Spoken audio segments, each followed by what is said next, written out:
पिछले क्लास में आप लोग जो प्रश्नावली 7.1 है उससे शुरू करने से पहले हम लोग 7.1 के लिए कुछ इंट्रोडक्शन पढ़े थे। हम लोग उसके लिए कुछ 7.1 के लिए सूत्र स्थापित किए थे, उससे संबंधित बहुत सारे हम लोग परिभाषाएं पढ़े थे। तो हम लोग उसमें जानेंगे कि जो सूत्र कल स्थापित किए थे उस सूत्र का हम लोग नामकरण भी किए थे, जिसका नाम था दूरी सूत्र। तो दूरी सूत्र हम लोग सोचे थे कि किस आखिर कब ये एक्चुअली मतलब इसका उपयोग की जाती है। तो आपको बताए होंगे कि अगर किसी कार्तीय तल में, कार्तीय तल तो आप लोग समझ रहे हैं एक्स और वाई अक्ष के बीच में है ना, कोई कार्तीय तल में कोई दो बिंदु होते हैं और इन दोनों बिंदु के निर्देशांक दिए गए हैं, है ना। मान लिया ये बिंदु है x1 y1 इसका निर्देशांक है, ये बी बिंदु है इसका x2 y2 निर्देशांक है। तो अगर हमसे पूछा जाए इन दोनों बिंदुओं के बीच की दूरी क्या है ना, यहाँ से लेकर यहाँ तक कितनी दूर है ये, तो फिर हम मतलब क्या इस AB की लंबाई बोलिए, है ना। जो रेखाखंड आप AB देख रहे हैं तो आप AB की लंबाई कहिए अथवा A और B के बीच की दूरी कहिए, दोनों एक ही बातें हैं। तो इसमें से इन दूरी को निकालने के लिए ही हम लोग जो कल सूत्र प्राप्त किए थे वह था कि AB बराबर √x2 माइनस x1 का whole square plus y2 minus y1 का होल स्क्वायर। तो इस तरह से आप लोग दूरी सूत्र प्राप्त किए थे और यह जो सूत्र है ना, इसी सूत्र पर आपको संपूर्ण लेसन बन जाएंगे। हाँ, थोड़ी बहुत उसमें बेसिक चीज जाननी है। तो बेसिक चीज ऐसा नहीं है कि ये 10th क्लास के सिलेबस से है, वो आप बहुत पहले से पढ़ते भी आ रहे हैं और बेसिक चीज बता भी दिए हैं हमने। जैसे अगर दो बिंदुएं किसी तीसरी बिंदु से समदूरस्थ हो तो उसके लिए हम लोग किस तरह से ए बी बराबर, जैसे नहीं हम लोग पढ़े थे ना इसमें कि अगर ए और बी बिंदु से दो बिंदुओं से एक सी समदूरस्थ है तो ए सी बराबर बी सी, ये बेसिक चीज हम लोग पढ़ रखे हैं। इसी तरह से संरेख होने के लिए अगर तीनों बिंदु संरेख होगी तो हमने बताए थे कि ये सी फिर इस बी सी, इन दोनों छोटे छोटे को जोड़कर इस टुकड़ा को और एक ही बार बड़ा ए बी के बराबर आना चाहिए, तब जाकर ये आपका संरेख कहलाता है। इसी तरह त्रिभुजों में भी पढ़े थे कि समद्विबाहु, जब दो भुजाएं बराबर होगी तो समद्विबाहु त्रिभुज उसको कहिएगा, अगर तीनों भुजाएं बराबर हो जाएगी तो समबाहु त्रिभुज कहेंगे। तो ये सब, ये जितने सारे ज्यामितीय आकृतियों की पहचान करने के लिए इस लेसन में पूछी जाएगी वो सब दूरी के आधार पर होगा। वैसा नहीं, समबाहु त्रिभुज की पहचान उसके तीनों कोणों से भी की जाती है कि जिस त्रिभुज के तीनों कोण बराबर हो गया तो समझ जाइए कि वो समबाहु है। लेकिन हमारे कोऑर्डिनेट ज्योमेट्री जो है, जो निर्देशांक ज्यामिति है, इसमें आपको कोण कभी नहीं मिल सकता है। हाँ, भुजाएं निकाल सकते हैं।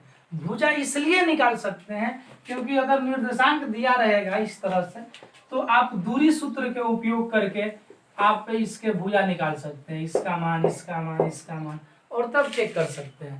तो इसी आधार पर हम लोग कल क्वेश्चन भी कुछ लेसन से कर चुके हैं, तो आप लोगों को उसमें से बनाए भी होंगे आप लोग घर पर, तो वो क्वेश्चन बहुत सारा हो गया होगा। हमने अच्छा देखते हैं क्वेश्चन नंबर 4 को। क्वेश्चन नंबर 4 कहता है आपसे कि जो एक त्रिभुज है उस त्रिभुज के 3 शीर्षों को दिया गया है और आपको तय करना है कि ये किस प्रकार की त्रिभुज है, समबाहु त्रिभुज है कि समद्विबाहु है कि एक और पढ़े थे हम लोग समकोण त्रिभुज के लिए कर्ण स्क्वायर बराबर लंब स्क्वायर जोड़ आधार स्क्वायर। तो मैंने ये किस पर जाता है, तो आप सबसे पहले इसकी भुजाओं को निकालेंगे।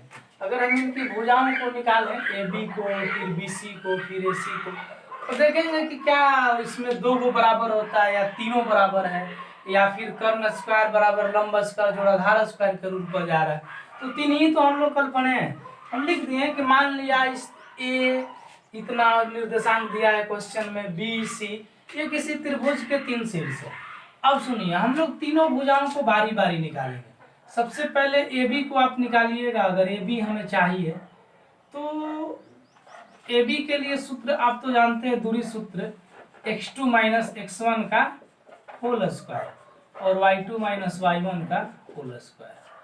तो अच्छी बात है। अब चेक कीजिए इसको, इस अगर हम ए बी को निकालना चाह रहे हैं तो ए बी में आप तय कर लीजिए कौन x है, x1 है, कौन y1 है।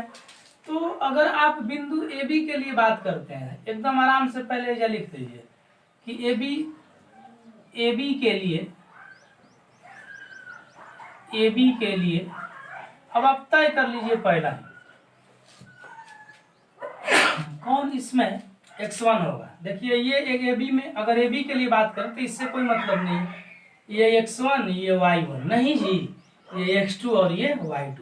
तो x1 का मान रख दीजिए कितना 5, फिर y1 का मान कितना है -2, फिर x2 का मान कितना है 6 और y2 का मान कितना है 4। अब आराम से सूत्र में बैठाते जाइए, कोष्ठ है तो कोष्ठ दे दीजिए, बीच में माइनस, x2 का मान कितना है भाई 6 और x1 का मान 5, तो कर दीजिए होल स्क्वायर पर प्लस में फिर ये कोष्ठ है, बीच में माइनस, ये स्क्वायर भी दे दीजिए। y2 y1 का मान यहाँ से रखिए, y2 का मान 4 और y1 का मान -2, ये माइनस ये वाला माइनस तो सूत्र वाला है, y1 खुद अपने पास माइनस रखा है, तो इसको थोड़ा ऐसे करेंगे -2, ठीक है होल स्क्वायर। अब आप इसको तय कीजिए, इसमें से घटाएंगे तो एक आएगा और ये आपका, अच्छा ये माइनस माइनस प्लस हो जाएगा क्या, नहीं, और इस तरह से आपको हो जाएंगे। और इसको अगर आप कीजिएगा तो ये स्क्वायर मतलब का 1 गुना 1 एक ही आएगा, ये तो 4 2 6 स्क्वायर हो जाएगा ना, चलिए ये भी ठीक है। तो 6 स्क्वायर मैंने कहा 6 गुना 6 36 आ गया। तो इस प्रकार से आपको ए बी का मान आया √37 इकाई। बहुत बढ़िया। अब ए बी के बाद आप बी सी निकालना तय कीजिए।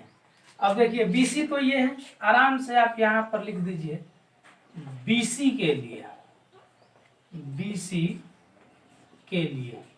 अब बी सी में आप ढूंढ लीजिए x1 y1 कौन होगा। देखिए अब बी सी ये वाला बिंदु है, हम इसको x1 मानते हैं, इसको y1, इसको x2 और इसको y2। अब किसी को किसी के साथ ले सकते हैं, आप इसको भी x1 इसको y1 कर सकते हैं, इसको x2 इसको y2 कर सकते हैं। इसके लिए हम आपको कोई प्रतिबंध नहीं रखे हैं, आप दोनों में से किसी एक बिंदु को x1 y1 और दूसरे को x2 y2 कर लीजिए। चलिए तो हम मान लिख देते हैं x1 बराबर 6 और y1 बराबर 4 और इसी तरह से x2 बराबर 7 और y2 बराबर -2। अब BC निकालने के लिए क्या सूत्र होगा, बार बार तो एक ही सूत्र यूज करेंगे हम लोग कि √x2 - x1 का whole square plus y2 - y1 का होल स्क्वायर। अब जरा मान रखिए तो क्या होगा, या कोष्ठ है तो कोष्ठ दे दीजिए, बीच में माइनस दे दीजिए। x2 का मान कितना है बाबू 7 है तो 7 रखिए, फिर x1 कितना है 6 है तो 6 स्क्वायर है तो स्क्वायर प्लस फिर से कोष्ठ दीजिए स्क्वायर। हाँ y2 का मान -2 है और y1 का मान 4 है। तो अगर आप इस तरह से इसे सॉल्व करेंगे तो 7 में से 6 घटेगा 1 का स्क्वायर और ये -2 और -4 -6 स्क्वायर, आपको आ जाएंगे 1 गुना 1 एक ही आएगा और -6 गुना -6 स्क्वायर तो 2 बार प्लस 36 हो जाएगी और इस तरह से जोड़ेंगे तो 37 आ जाएगा। तो ये BC का मान हो गया। देखिए ना दो भुजा बराबर हो गए, तो समद्विबाहु लिख देगा नहीं, अब AC को भी निकालेंगे, शायद AC भी इसके बराबर आ जाए तो समबाहु लिखना पड़ेगा ना। तो चलिए AC के लिए हम बात करते हैं, AC के लिए क्या होगा, बहुत नॉर्मल क्वेश्चन है। AC में अब देखिए AC अगर बात कर रहे हैं तो AC मतलब इसके बारे में कह रहे हैं, तो आप किसी को x1 मान और किसी को y1, किसी को x2 और किसी को y2 मान सकते हैं। हम इसी को x1 y1 मानते हैं, चलिए ना कोई दिक्कत नहीं। x1 बराबर 5 और y1 बराबर -2, x2 बराबर 7 और y2 बराबर -2 है ना, इसको x2 इसको y2 मान लिया। अब निकालिए तो AC निकालेंगे तो फिर से सूत्र लिखेंगे। अच्छा आप मैथ बनाते समय बार बार सूत्र लिखिए, बार बार सूत्र लिखने से आपको सूत्र याद होती है ना, तो इसलिए सूत्र लिखने से न घबराएं। माइनस स्क्वायर कीजिए, x2 का मान 7 और x1 का मान 5, बढ़िया। और इसी तरह से बीच में माइनस, y2 का मान -2 और y1 का मान भी -2 ना, वो हरी माइनस जो है ये सूत्र वाला है, y1 खुद अपने माइनस को लेकर आया है, तो आप यहाँ पर -2 डाल देंगे। स्क्वायर, तो इधर से घटेगा तो 2 स्क्वायर होगा, ये -2 और ये माइनस माइनस +2 स्क्वायर हो गया। तो अगर आप देखेंगे तो 4 और ये 0 हो जाएगा ना जी, और 0 का स्क्वायर करेंगे तो 0 ही होगी, और 4 0 में जोड़ेंगे तो 4 आएगा, और 4 के वर्गमूल 2, ये AC का मान आया। तो चेक कीजिए ना, यहाँ पर दो भुजाएं केवल बराबर है, AB और BC। AC तो अलग है, तो हम लिख नहीं देंगे का कि यहाँ AB बराबर BC, ठीक। तो दो भुजाएं जब बराबर होती है, यह भुजा और यह भुजा बराबर है, तो आप ही बताइए इसे कौन से त्रिभुज कहें? समद्विबाहु। अतः यह समद्विबाहु त्रिभुज है, समद्विबाहु त्रिभुज है, यही आपका आंसर हो। बहुत नॉर्मल आपका लेसन है ये, है ना। केवल दूरी सूत्र आप याद रखिए, और थोड़ा सा बेसिक चीज जो हम बता दिए हैं पहले से, समद्विबाहु कब कहेंगे, आयत कब कहेंगे, वर्ग कब कहेंगे, समांतर चतुर्भुज कब होगी, समचतुर्भुज कब होगी, ये सारा बेसिक चीज को आप केवल थोड़ा सा ध्यान में रखिए, और उसको आप देखकर और बनाना शुरू कीजिए, वो निश्चित रूप से बनेगा। तो आप लोग इसे नोट करेंगे। नेक्स्ट क्वेश्चन देखते हैं। जो क्वेश्चन नंबर 5 दिया गया है उसमें आपको एक चित्र बनाया गया है, आप बुक को देखिए आराम से, बुक की सहायता से उसे देखेंगे तो उसमें दिया गया है, जैसे एक इस तरह से क्या किया गया है कि ग्राफ कॉपी जैसा तैयार कर दिया गया, ऐसे ऐसे खींच खींच कर, है ना। तो उसमें जो ग्राफ कॉपी जैसा आपके चित्र में बनाया है, तो आप समझ जाएंगे ना कि यह जो है यह एक्स एक्सिस है, ये मूल बिंदु है इसका, और ये वाई एक्सिस है। और इसमें क्या हो रहा है ना कि इसमें आपको 4 जगह दिया गया है, एक बी दे दिया गया है, एक ए दे दिया गया है, एक सी और एक डी, और इस तरह से 4 चित्र दिए गए हैं। क्वेश्चन कहना क्या चाह रहा है, क्वेश्चन में दिया गया है कि जैसे एक वर्ग है, एक क्लासरूम है, उस क्लासरूम में क्या है ना कि चार जगह पर ABCD पर 4 मित्र बैठे हुए हैं पहले से। तब तक उस क्लासरूम में चंपा और चमेली जाती है, और जाने के बाद में इनको देखती है, और देखने के बाद एक ने दूसरे से कहती है कि देखिए ना, क्या आपको नहीं लगता है कि ये एक वर्ग बना रहे हैं? तो दूसरे ने कुछ मिनट रुकने के बाद में कहते हैं कि नहीं, हमें तो नहीं लगता है ना। तो ये जो दूसरी इसकी दोस्त है वो उसको काट देती है उसकी बातों को, तब लोग प्रूव करने में लग जाती है कि क्या, अब प्रूव करना आपको है कि क्या सचमुच में वर्ग है या फिर वर्ग नहीं है, मतलब दोनों में से चंपा सही है या फिर चमेली सही है, ये हमें तय करके देना है और आपको तय करके देना है। तो इसको सबसे पहले निर्देशांक कैसे निकालेंगे, देखिए निर्देशांक निकालने के लिए देखिए आप क्या करेंगे कि ए को पकड़ेंगे जहां पर बिंदु दी गई है, और सबसे पहले हम एक्स पर आएंगे, ये एक्स अक्ष है, एक्स पर आइए, जितना पर होगा उतना मान लिख दीजिएगा। फिर इधर आइए वाई पर, वाई जितना पर होगा उतना, जैसे मान लेते हैं एक्स 3 पर है, ए के लिए देख लेंगे, और वाई ऊपर जाने पर 4 पर है, आपके किताब में दिया है, इसका निर्देशांक 3 4 हो गया। उसी तरह से आप बी को नीचे पकड़ के आएंगे तो देखिए ना अपने किताब में 6, पहले एक्स पर पकड़ के आएंगे तब वाई पर, और तब वाई पर जाएंगे तो 7 है, तो बी का निर्देशांक 6 7 हो गया। इसी तरह से निर्देशांक निकाल कर हम यहाँ पर आपको लिख दिए हैं। अब हम इसको तय करते हैं कि क्या ये वर्ग है या फिर नहीं है, कौन सही है। तो आपको वर्ग तय करने के लिए चारों भुजा विकर्ण सब कुछ निकालना होगा। तो देखेंगे आप पहले ए बी निकालिए, ए बी के लिए, है ना। ऐसा इसी क्वेश्चन जैसा छठा क्वेश्चन भी आप इसे ध्यान से देखेंगे, एक एग्जाम्पल में भी ऐसा ही है। अगर ए बी के लिए बात करते हैं तो देखिए x1 3 को मानिए, ए बी यह होगा ना, तो इसको x1 इसको y1 4 हो गया, x2 6 हो गया, और y2 यह हो गया। किसी को तो नहीं दिक्कत होगी क्योंकि x1 y1 तो हम इसको लिए है ना, और x2 y2 इसको लिए है। अब ए बी आप निकालेंगे सूत्र लगाकर, x2 माइनस x1 के होल स्क्वायर और प्लस y2 माइनस y1 के होल स्क्वायर। तो बाबू x2 का मान 6 है, x1 का मान 3 है होल स्क्वायर, और इसी तरह से 7 है, और इसका मान 4 है। तो आप देखेंगे कि ये आ गया 3 के स्क्वायर, और ये भी आपको घटकर 3 के ही स्क्वायर आ जाएगा। तो तितरी का 9 और 9, इस तरह से आपको आ गया 18, और 18 को आप तोड़िएगा ना ऐसे, तो 3 गुना आएगा, तो ये वो 3 तो बाहर निकल जाएगा, 3√2। ये आपका ए बी का मान आ गया, वर्ग इकाई। सुंदर।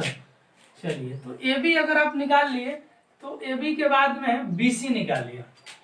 तो बी सी के लिए अगर हम बात करेंगे तो आप पहचानिए, इसको x1 इसको y1 मान लें, इसको x1 इसको y1 इसको x2 इसको y2। आप उल्टा भी कर सकते हैं, इसको x1 इसको y1 और इसको x2 इसको y2, कोई दिक्कत नहीं है, आपके साथ कोई प्रतिबंध नहीं है।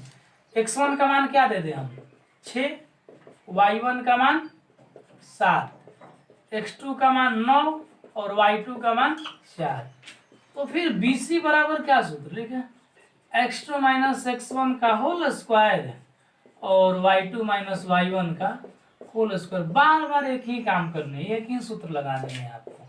भाई x2 का मान 9 है और x1 का मान 6 है, स्क्वायर दे दीजिए, फिर कोष्ट है तो कोष्ट बीच में माइनस, और y2 का मान 4 है और y1 का मान 7 है, फिर स्क्वायर दे दीजिए। तो आप पाएंगे कि ये तो 3 स्क्वायर हो जाएगा, ये -3 के स्क्वायर हो जाएगा, तो ये तो तितरी का 9 और -3 गुना -3 प्लस 9। तो इस तरह से ये भी 18 है, और 18 को तो आप ऐसे तोड़ रहे हैं बार बार, 3 गुना 3 गुना 2, तो एक तो 3 निकलनी चाहिए ना, 3√2। ये आपका BC का मान आया। बढ़िया, इतना इकाई। अब जरा आप CD निकालिए, तो CD के लिए देखिए क्या होगा। CD में आप इसको x1 इसको y1 मानिए, x1 9 y1 4 और इसमें x2 6 और y2 1। तो CD के लिए अगर आप सूत्र अप्लाई करेंगे तो फिर तो वही सूत्र अप्लाई करनी होगी आपको, इस तरह से। अब मान बैठाना आप शुरू कीजिए। देखिए, कोष्ट है तो कोष्ट दीजिए, बीच में माइनस, x2 का मान 6 और x1 का मान 9, और इसी प्रकार से आप y2 का मान रखिए, y2 का मान 1 और y1 का मान 4। तो आपको मिल गया -3 के स्क्वायर, और यहाँ भी -3 के स्क्वायर। तो 9 + 9 √18 को 3√2 लिख दीजिए, ये CD का मान आया। अब जरा आप AD निकालिए, तो AD के लिए क्या होगा। तो भाई AD में देखिए, इसको किसी को आप x1 y1 ले सकते हैं। चलिए ना, हम इसको x1 इसको y1 ले लें। x1 6 y1 1, x2 3 y2 4। तो फिर AD आप निकालेंगे तो फिर तो सूत्र लगाएंगे, x2 माइनस x1 के whole square, y2 minus y1 के होल स्क्वायर। तो फिर क्या होगी बोलिए, कोष्ट दे दिए। हाँ, x2 माइनस x1, x2 का मान 3, x1 का मान 6 स्क्वायर, y2 माइनस y1, तो y2 का मान 4 और y1 का मान 1 स्क्वायर। तो ये तो घटेगा ना, तो आपको भी पता है और हमें भी, -3 होगा और ये भी 3 होगा स्क्वायर। तो ये 9 हो गया और ये भी तितरी का 9, √18। और इस प्रकार आपका AD का मान आया। 18 को तोड़ेंगे ना ऐसे, 2 गुना 3 गुना 3, 3√2। तो यहाँ पर देखेंगे कि चारों भुजाएं बराबर हैं, AB BC CD और AD सब 3√2 आया। तो अब आप यहाँ से केवल वर्ग नहीं लिख सकते हैं, क्योंकि चारों भुजा बराबर होगी तो वर्ग भी हो सकता है, समचतुर्भुज भी हो सकते हैं। अब इसका विकर्ण निकालिए, AC को निकालिए। देखिए, पहले AC विकर्ण लीजिए, तो डायरेक्ट लिख देंगे हम विकर्ण AC के लिए।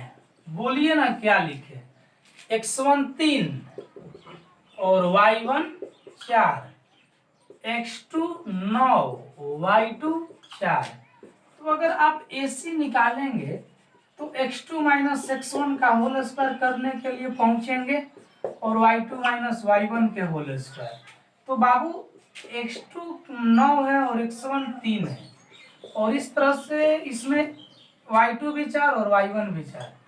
तो आपको ये तो मिल जाएंगे 6 के स्क्वायर और ये 0 के स्क्वायर, तो 36 और 36 के वर्गमूल 6। तो AC का मान मिल गया आपको 6 है। अब आप जरा BD निकाल के चेक कीजिए, BD क्या होता है। तो हम यहाँ लिख देते हैं BD के लिए। तो अगर आप BD के लिए लिखे हैं तो फिर BD में आप तय कीजिए ना कि कौन x1 होगा और कौन y1 होगा। या x1 लिख देते हैं और y1 बराबर 7 लिख देते हैं, x2 बराबर bd ना, b और d 6 लिखते हैं और y2 बराबर 1। तो फिर आप bd निकालेंगे तो सूत्र तो एक ही लिखेंगे, x2 माइनस x1 के whole square plus y2 minus y1 के होल स्क्वायर। अब आप मान रखिए तो क्या हो रहा है मान रखने पर, तो x2 का मान 6, x1 का मान 6 स्क्वायर और y2 का मान 1 और इसका मान 7 स्क्वायर। तो आपको ये तो 0 स्क्वायर आ जाएंगे, ये -6 के स्क्वायर आएगा। तो आपको मिल गया 0 प्लस -6 होगा -6, 36 और 0 36 को जोड़ेंगे 36 आएगा, 36 का वर्गमूल 6। ओह, अब आप देखिए क्या मिला, चारों भुजा आपस में बराबर और विकर्ण AC और विकर्ण BD भी बराबर हो गया। AC और BD विकर्णों आपस में बराबर है और चारों भुजा आपस में बराबर है। तो इस तरह से सभी भुजाएं जिस चतुर्भुज की बराबर हो और विकर्ण भी बराबर हो तो कल शर्त करते हुआ एक वर्ग होगी। तो आराम से लिखेंगे कि यहाँ क्या AB बराबर BC बराबर CD बराबर AD, और तथा में क्या लिखे कि विकर्ण AC बराबर विकर्ण BD, अतः है ना, विकर्ण AC बराबर विकर्ण BD, अतः ABCD एक वर्ग है, एक वर्ग है। यही आपका आंसर हो गया। अब आप झगड़ा सुलझ गया होगा चंपा और चमेली की, है ना, कौन सही है। क्वेश्चन नंबर 7 आप लोग देखेंगे। क्वेश्चन नंबर 7 दिया है कि बिंदु ए और बिंदु बी दो बिंदु हैं। जैसे बिंदु ए का निर्देशांक 2 - 5, मान लिया कि यहाँ पर 2 - 5 है, अच्छी बात है। एक बिंदु बी है जिसका निर्देशांक -2 है, मान लिया यहाँ पर -2 है। तो कह रहा है कि ये एक्स अक्ष को काटेगा। देख लीजिए ना, हम चित्र बनाए हैं, बिल्कुल एक्स अक्ष को काट रहा है। तो एक्स अक्ष को मान लिया कि बिंदु सी पर काट रहा है। तो कह रहा है कि ये जिस बिंदु पर काटेगा वहां से ये समदूरस्थ होगा, मतलब जितना AC होगी उतना ही BC होगा। समदूरस्थ मतलब समान दूरी पर, इस x एक्सिस से बिंदु A जितनी दूरी पर है उतना ही बिंदु B दूरी पर है। तो आपको बताना है कि इस C का निर्देशांक क्या होगा, x अक्ष पर किस बिंदु को काट रहा है।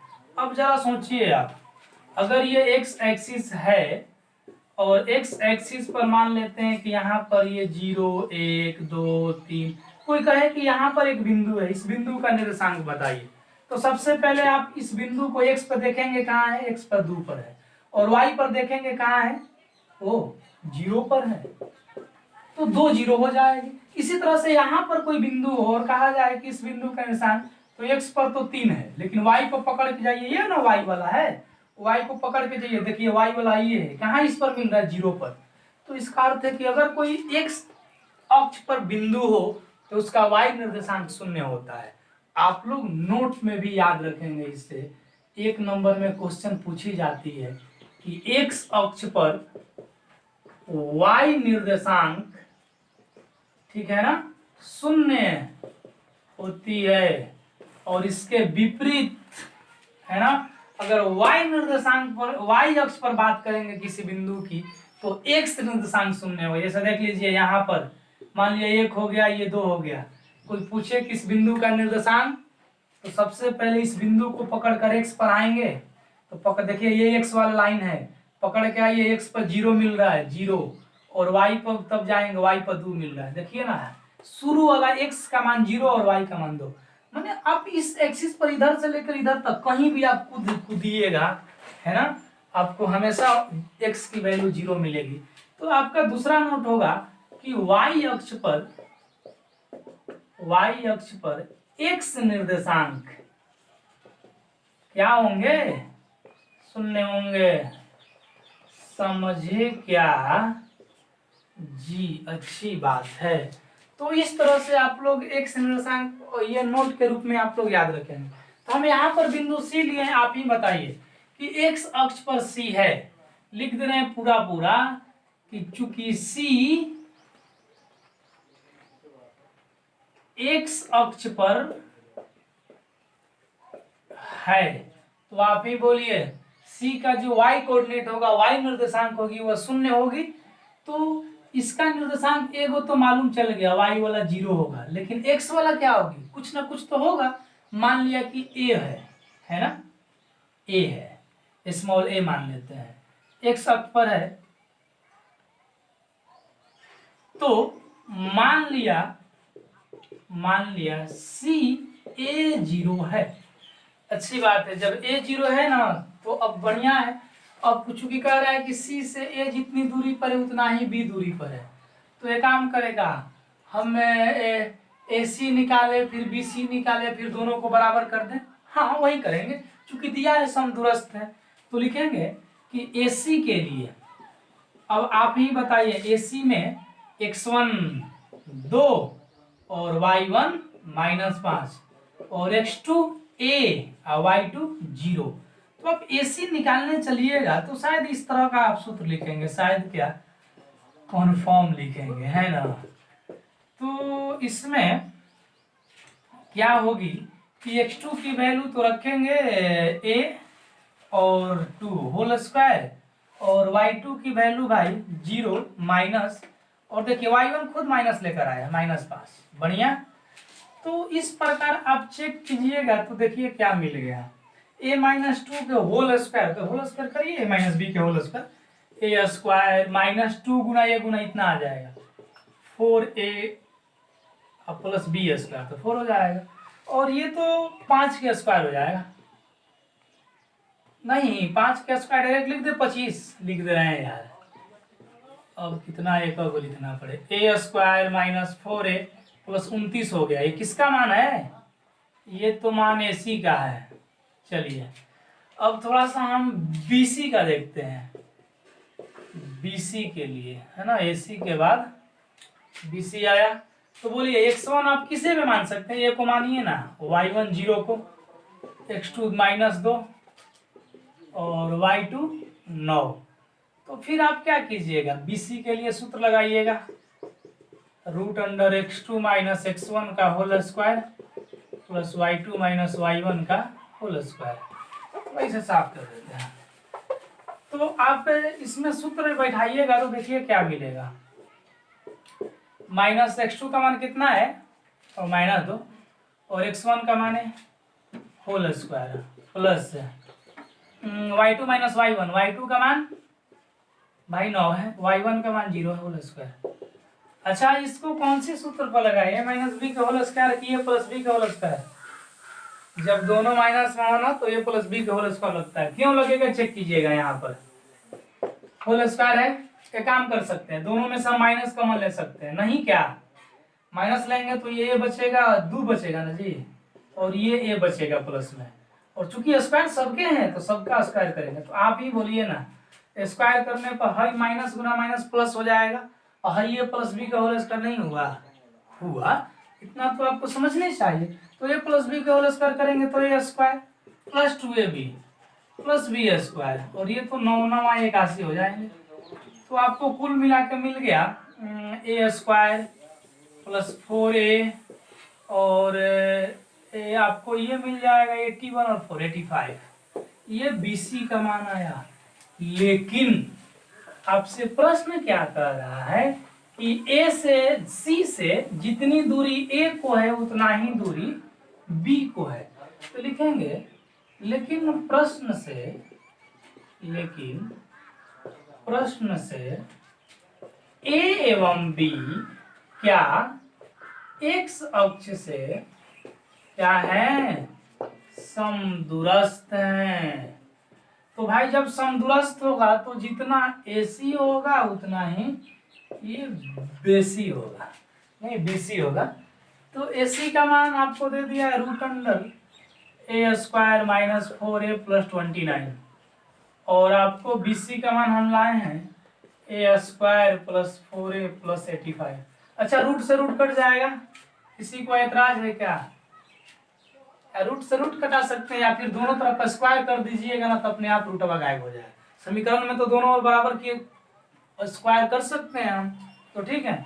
मिल गया आपको a स्क्वायर -4a प्लस 29 उधर से a स्क्वायर ये 4a और 85, ठीक। ए स्क्वायर से ए स्क्वायर कट जाएगा। कट तो गया आपका। अब बोलिए 4a से 4a कटा दे नहीं, ये प्लस में ये माइनस में चिन्ह एक ही जैसा होता तब कटाते ना।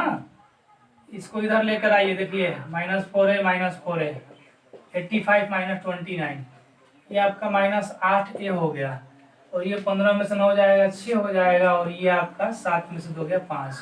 तो a बराबर क्या 56 बटा -8, a का मान -7 आया, तो यही आंसर हो गया। नहीं, आंसर कौन होगा? आंसर तो निर्देशांक पूछ रहा है कि एक्स एक्सिस पर कौन सा बिंदु होगा, उस बिंदु का निर्देशांक बताइए। और हम लोग कल पढ़े हैं कि निर्देशांक एक जोड़े में होती है वास्तविक संख्याओं की, तो फिर खाली -7 कैसे हो जाएगा? निर्देशांक c का a 0 है, इसका अर्थ है कि a के मान -7 है तो -7 0 होगा, लिखेंगे। अतः c का निर्देशांक कितनी भाई? c 0 तो माने a 0 माने है ना, a का मान -7 लाए है ना, -7 0, ये आपका वास्तविक आंसर है। तो आप लोग इसे नोट करेंगे। नेक्स्ट क्वेश्चन हम देखते हैं। क्वेश्चन नंबर, अच्छा हम क्वेश्चन नंबर 6 को छोड़ दिए हैं। तो आप क्वेश्चन नंबर 6 को क्वेश्चन नंबर 5 की तरफ बना सकते हैं। क्वेश्चन नंबर 6 में भी चारों निर्देशांक दिए हैं ना, उससे घबराने नहीं है। 4 चतुर्भुज के निर्देशांक दिए हैं। आपसे पूछना चाह रहा है कि आयत है कि वर्ग है कि समांतर चतुर्भुज है कि सम चतुर्भुज है, कौन सी वो आकृति है। तो आप सब में आप क्या कीजिएगा, बस बिल्कुल क्वेश्चन नंबर 5 की तरफ क्या कीजिए कि सभी भुजाएं निकालिए, इसके बाद में उसके दोनों विकर्ण निकालिए। छेद निकलनी चाहिए दूरी सूत्र से, है ना। विकर्ण दोनों और चारों भुजाएं निकालने के बाद में आप उसे तय कर लेंगे अपने दिए गए जो हम बताए हैं बेसिक चीज। अगर आमने सामने की भुजाएं बराबर और विकर्ण बराबर नहीं है तब तो समांतर चतुर्भुज, अगर आमने सामने भुजाओं के बराबर होने के साथ साथ में विकर्ण भी बराबर है तब तो आयत लिखवाए ना आप लोगों को। और इसी तरह से अगर चारों भुजाएं बराबर हो विकर्ण बराबर नहीं हो तो वो आपके सम चतुर्भुज होंगे, और अगर चारों भुजाएं बराबर और विकर्ण भी बराबर तो वर्ग होंगे। अब उस रूल पर आपको क्वेश्चन नंबर 6 का तीनों बनना चाहिए। क्वेश्चन नंबर 8 देखते हैं। 8 में दिया है कि P और Q दो बिंदु हैं। अच्छी बात है, P और Q दो बिंदु है। कह रहा है कि इनके बीच में की दूरी जो है 10 इकाई है। बीच की दूरी मतलब क्या? PQ का मान आपको ऑलरेडी दे चुका है 10 इकाई। तो कह रहा है कि जो आप Q के निर्देशांक में y देख रहे हैं, इस y की वैल्यू दीजिए, y का मान कितना होगा ये बताइए। कोई दिक्कत नहीं है भाई, दूरी दिया है तो फिर दूरी का ही सूत्र लगाएंगे। तो आराम से आप तय करेंगे तो आपको दिख रहा होगा x1 2 y1 -3 x2 10 y2 y। तो फिर अगर आप PQ निकालने चलिएगा तो सूत्र तो वही लिखेंगे जो हम भी जानते हैं और आप भी जानते हैं। तो चलिए देखिए, इसमें x2 का मान क्या है 10, x1 का मान 2, और इधर से फिर y2 का मान दीजिए। y2 का मान y है, कोई दिक्कत नहीं है, y ही रखेंगे, और इस बेचारे का मान -3 है। चलिए ठीक है। अब इसको करेंगे तो 8 आएगा, 8 के स्क्वायर कीजिए, ये तो y माइनस माइनस प्लस हो जाएंगे जी। तो इसको तो स्क्वायर करेंगे तो 8 64 हो जाएगा। ये प्लस बी का होल स्क्वायर, ए स्क्वायर प्लस 2ab 6y, हाँ 2 गुना y गुना 3 2ab होगा ना 6y प्लस बी स्क्वायर 9। तो इस प्रकार आपको मिल गया y स्क्वायर प्लस 6y, और 64 में आप 9 अगर जोड़ते हैं तो फिर आपको मिल जाएगा 73। अजीब, PQ का मान पहले से 10 दे रखा है ना, तो PQ के नीचे आप 10 लिखते आइए। हाँ, इधर रूट अंडर थी तो इधर स्क्वायर कर दे क्या? यहीं पर हम स्क्वायर कर दे। देखिए इस रूट अंडर को हटाकर इधर स्क्वायर कर रहे हैं। ये रूट अबरी बार स्क्वायर करें, ठीक है। चलिए रूट हटा तो स्क्वायर है, तो इधर दाहिने साइड हो गया, और ये y स्क्वायर 6y प्लस 73 उसको भी उधर ले जाइए तो मिल जाएगा y स्क्वायर 6y 73 माइनस 100। तो इस तरह आपको एक द्विघात समीकरण मिला। अभी परेशानी होंगे ना, चारे पाठ से पढ़ते पढ़ते हम लोग यहाँ तक भी द्विघात समीकरण पीछा नहीं छोड़ा है। तो आप द्विघाती सूत्र पर बना सकते हैं। a का मान 1 होगा, b का मान 6 होगा, है ना, सी का मान -2 होगा, एक्स स्क्वायर प्लस बी, है ना, बी एक्स प्लस सी बराबर 0 से तुलना करके डी बराबर बी एक्स का मान 4ac और अल्फा बीटा का मान निकाल पाएंगे। तो उस तरह से भी आप बना सकते हैं, और नहीं तो गुणनखंड विधि आसान होता है। तो अगर आप गुणनखंड विधि आपको आता है तो आइए हमारे साथ देखिए कैसे बना रहे हैं। वाई स्क्वायर और इसको पहला गुना तीसरा जैसा बनेगा, तो 9y में से आप 3y घटाएंगे 6y आएगा। ये कैसे तोड़े आप उसको जानते हैं, अभी हमें नहीं बताना होगा। y प्लस 9 और इधर से भी -3 कमन लीजिए, y प्लस 9।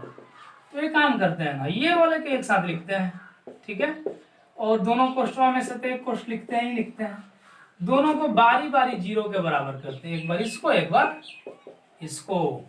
तो y equal to 0 plus 3, y बराबर 3, और यहाँ पर 0 माइनस 9, y इक्वल टू -9।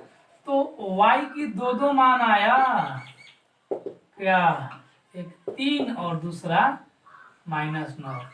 तो ये दोनों आंसर होंगे, नोट कीजिए। नेक्स्ट क्वेश्चन देखते हैं। क्वेश्चन नंबर 9 में आपसे कह रहा है कि एक बिंदु Q है, ऐसी बात है, वह बिंदु P और बिंदु R से समदूरस्थ है, मतलब बराबर बराबर दूरी, जितनी PQ है उतना ही QR है। तो फिर आपसे कह रहा है कि x की वैल्यू दीजिए। x की वैल्यू निकालने के बाद में आप PQ का भी मान बताइए और PR का भी मान बताइए। तो ये दोनों मान आपसे खोज रहे हैं, नहीं, PR और QR का मान खोज रहे हैं। वेरी सिंपल बात है भाई। चलिए एक काम करते हैं कि सबसे पहले PQ निकालते हैं। बस क्वेश्चन नंबर 7 की तरह ये दिया गया है, हम जबरदस्ती से बना रहे हैं। देखिए ये आपसे बननी चाहिए थी। देखिए ये x1, ये y1 और ये x2 और ये y2 होगा। तो सूत्र लगाइए, x2 माइनस x1 का होल स्क्वायर और y2 माइनस y1 का होल स्क्वायर। तो भाई इसमें x2 का मान 0 हो गया और x1 का मान 5 हो गया स्क्वायर, y2 का मान 1 और y1 के मान -3। चलिए बढ़िया बात है। ये तो -5 का स्क्वायर तो 25 हो जाएंगे। ठीक ठीक, अच्छा ऐसे कर दे का एक बार, और ये तो 1 और -+3 के स्क्वायर, तो ये तो आपको 25 हो जाएंगे, 4 होंगे, 4 के स्क्वायर 16। इस तरह से √41 आपका PQ का मान आया। सुंदर बात है।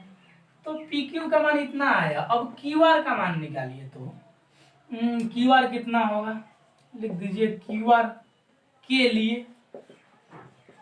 के लिए आप x1 y1 तय करना चाहें तो तय कर सकते हैं, या फिर अब इतने आप बड़े हो गए हैं डायरेक्ट बना सकते हैं, है ना, सूत्र लगाकर। कैसे कि x1 y1 कब से हम लोग पहचानते आ रहे हैं और आपको भी आदत लग गई होगी।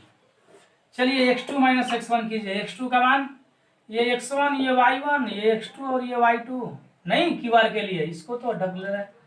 तो x -0 के होल स्क्वायर और y2 का मान बाबू 6 और -y1 का मान 1 होल स्क्वायर। तो आपको ये तो एक स्क्वायर मिलेगा, ये तो 5 हो जाएगा ना जी। तो 5 के स्क्वायर करेंगे तो क्या आएगा, 25। ये QR का मान मिल गया। तो अब एक काम करते हैं, क्योंकि दिया गया है क्या, Q बिंदु P एवं R से समदूरस्थ है, निक G।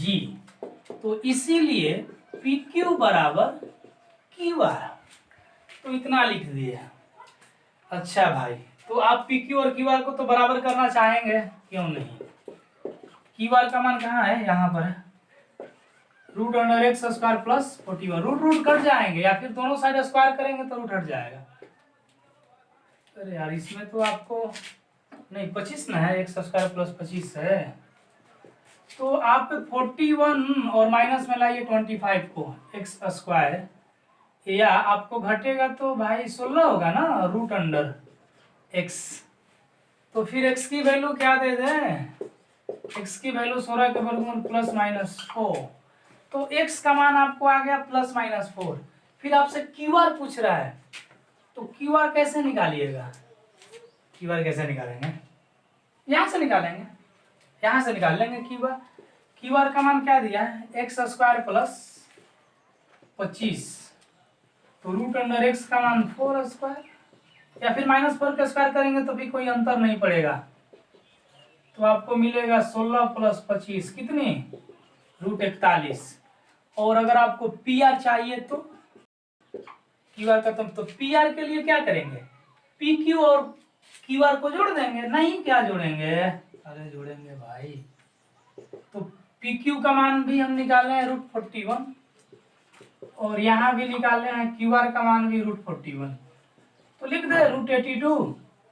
नहीं, ओ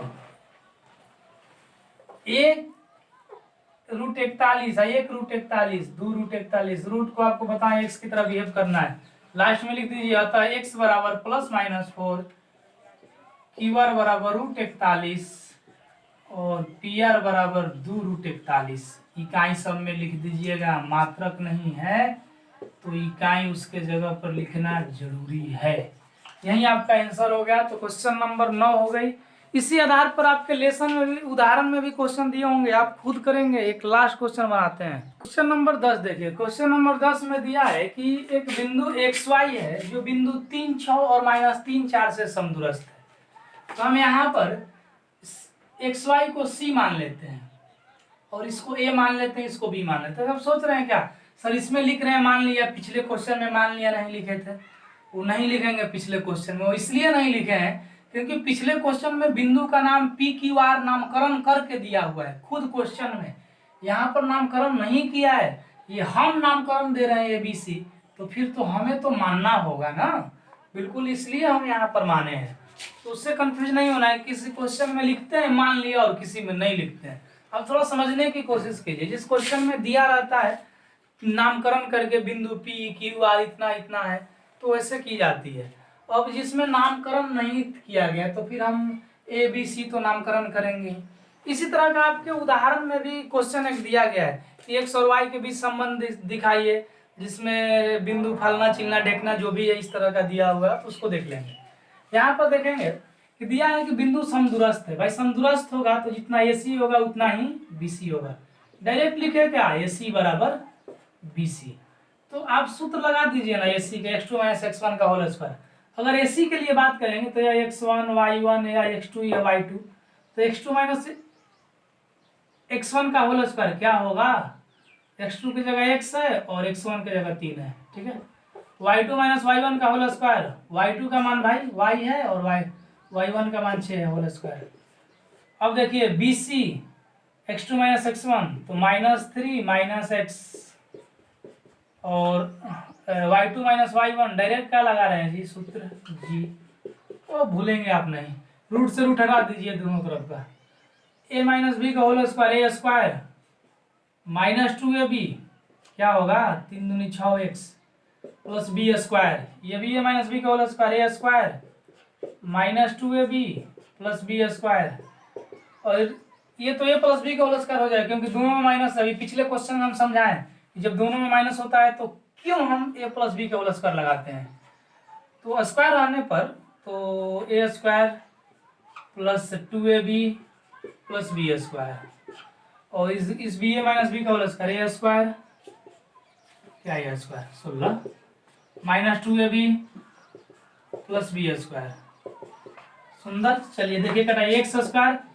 अच्छा x² इधर प्लस में, ये प्लस में इधर आएगा तो माइनस में ना आएगा, इधर से इधर लाएंगे तो घट के 0 होगा।